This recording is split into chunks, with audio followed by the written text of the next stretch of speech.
The opening scene begins in 1989 with the introduction of Hank Pym, a popular physicist and entomologist. He works for the best research facility in the world, SHIELD.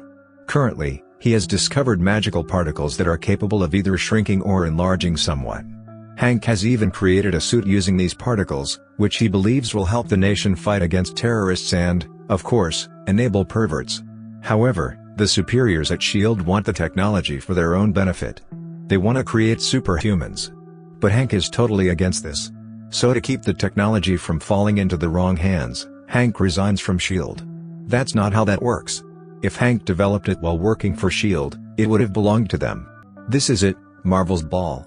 Several years later, he establishes his own organization, Pym Technologies, which he runs with his daughter Hope, and a guy named Darren. Hank continues his research, but he hides the suit and its technology, even from his employees. Unfortunately, one day Darren gets to know about it, so he starts plotting to overthrow Hank out of his own company. After a lot of planning, he finally prevails. Hank is forced to resign and Darren is made the new CEO of Pym Technologies in the present day. Darren calls the old man to his office and unveils a new suit he has recently designed. He calls it Yellow Jacket. Apparently this suit has all the attributes like the one Hank had designed back in '89. Darren is now looking to test it on some live subjects, and if it works, he will start mass producing it. This frightens the old man as he believes that the suit could cause destruction if the bad guys get a hold of it.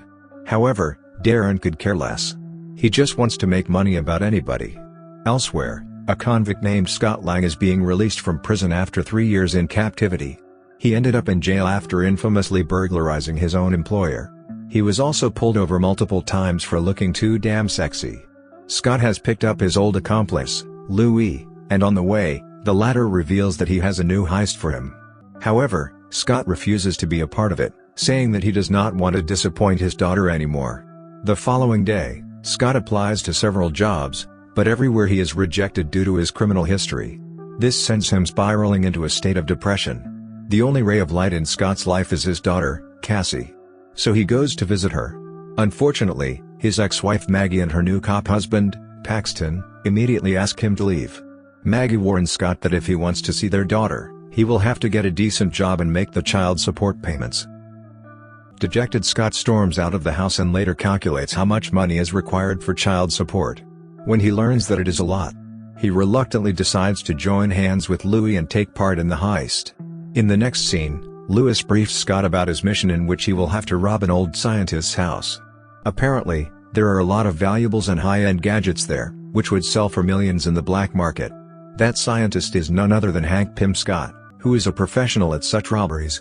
Immediately. Except that night he climbs the fence, removes the window sensors, and then proceeds to the basement by opening a window. After unlocking the basement door, he finds a second door, which is fingerprint-coated. Fortunately, Scott is prepared for such situations. He cleverly lifts the fingerprints using some of his tricks and finally manages to open the door because of the intense security. Scott assumes that something very valuable is kept inside, but to his dismay, all he finds is a strange red suit. He is unaware that he has broken into Hank Pym's house, who has been watching him all along. Back at Pym Technology, Darren is attempting to shrink a sheep to the microscopic size. Unfortunately, in the process, he ends up killing the poor animal. The experiment is deemed a failure. But Darren is determined to carry on with the tests. Elsewhere, Scott returns home with the suit and tries it on inside the bathroom. He then presses a red button on his hand and as soon as he does so, he suddenly shrinks to the size of an insect. To make matters worse, Louis enters the bathroom and turns on the fat white the tap, creating a tsunami for the little guy. Scott desperately tries to press the button on his other hand, hoping that it will revert him back to his original form, but to no avail. So he simply makes a run for it and ends up falling through a crack. Scott lands on the lower floor, where hundreds of people are enjoying a party.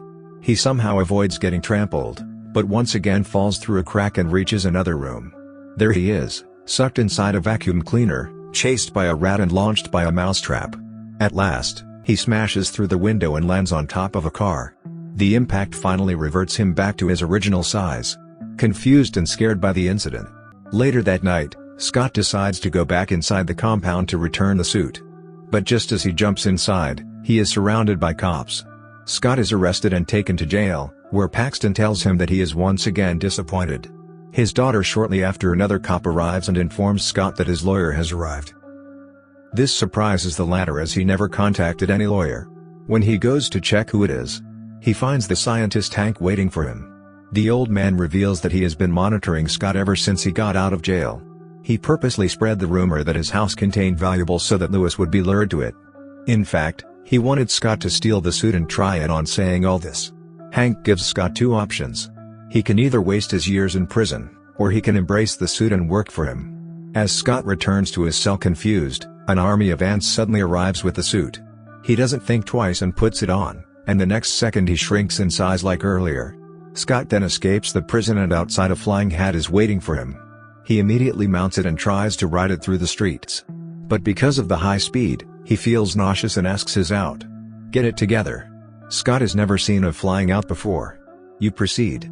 The next morning, Scott wakes up at Hank's house with Hope and a bunch of ants looking over him. Later, the old man summons him to the dining room and reveals that he was chosen because of his unique skill of sneaking into places undetected. Hank then tells Scott everything about the history of the suit and even explains how he plans to stop daring with it. But for that, he wants Scott to go to PIM Technology and steal the yellow jacket while he's there. Scott will have to erase all the records of the research so that Darren can never replicate the tech again. Elsewhere at PIM Technologies, Darren finally manages to shrink a sheep to the size of an insect. Hope witnesses this and becomes worried, so she immediately informs her dad about it. Meanwhile, Scott believes that the mission is too dangerous, so he advises the old man to seek help from the Avengers. However, the latter refuses, saying that he doesn't want the technology to fall into the hands of Tony Stark. He mentions that he is doing this for the sake of mankind, and this finally convinces Scott. So he starts training himself for the mission by practicing martial arts and learning the ability to control ants. He also works on his timing by shrinking and growing back multiple times. In one instance, he tries to become even smaller by altering his suit. But Hank stops him. The old man claims that if he shrinks anymore, he will reach subatomic size and enter the quantum realm where reality and the notions of time and space are irrelevant. You got to wait for Phase 4 for that, Scott. We got to wait until the writers run out of good ideas. Once he reaches this realm, there is no coming out of it. Hank knows all of this because in the year 1987, his wife, Janet, also made the same mistake during a mission. She shrunk her size more than she should have. And to this day, she has been trapped inside the quantum realm for the first mission. Scott is asked to retrieve a piece of equipment that he will require in the mission. The only problem is that this equipment is guarded inside the Avengers headquarters. Despite this, Scott heads to the location where he encounters the Falcon, Samuelson. At first, he politely asks for the equipment, but when the Falcon refuses, they get into a fight. It goes on for several minutes, but in the end, Scott shrinks in size, enters the Falcon suit, and destroys it from the inside. After this, he retrieves the equipment and makes a run for it. Later, as Hank and Scott are discussing their next move, Darren arrives there. He informs the old man that he has successfully tested his suit and is going to sell it to a buyer. The transaction is going to be held in a high-security building where even the vents will be sealed with microscopic mesh. Before leaving, the cocky Darren invites Hank to witness the sale. I sealed it off so you can't come in. But here's an open invite. Hearing all this, Scott realizes that the mission is going to be tougher than expected. So he calls Louis for help. What the hell is a Louis going to do? In the next scene, the group carries out the necessary arrangements and gets ready to steal the yellow jacket. Louis disguises as a security officer and reduces the water pressure inside the water pipes. Using this opportunity, Scott manages to sneak inside the building, along with his ant friends. On the other hand, the buyer arrives and he is revealed to be an executive from Hydra, a notorious underworld corporation. If the yellow jacket falls into their hands, humanity will be at a serious risk. Meanwhile, Scott enters the server room to plant a bomb in the system. At first, he directs his art friends to damage the building's security system and burn all backup data. Once that is done, Scott heads to the transaction room and prepares to steal the yellow jackets. However, when he lunges at it, Staring arrives in the nick of time and traps it inside a glass cage. It turns out he was well aware of their plan and had been tracking Scott for some time. Darren then brings out a gun and prepares to finish Hank off, but right then Scott breaks free and unleashes a brutal punishment on the Hydra agents.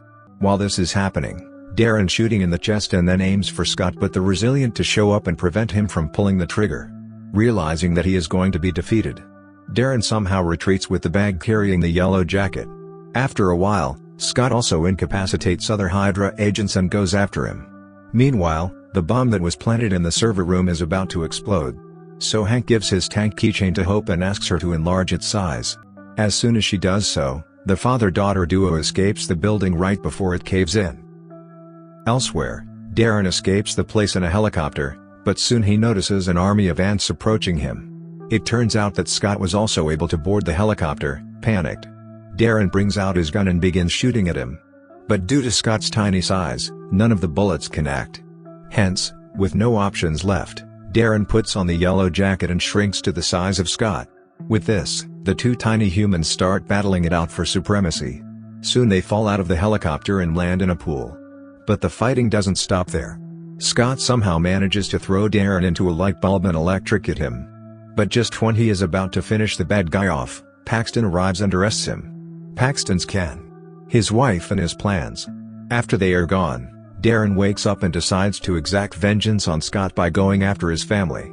Meanwhile, as Paxton is leading Scott to the police station, he is informed that someone has broken into his house.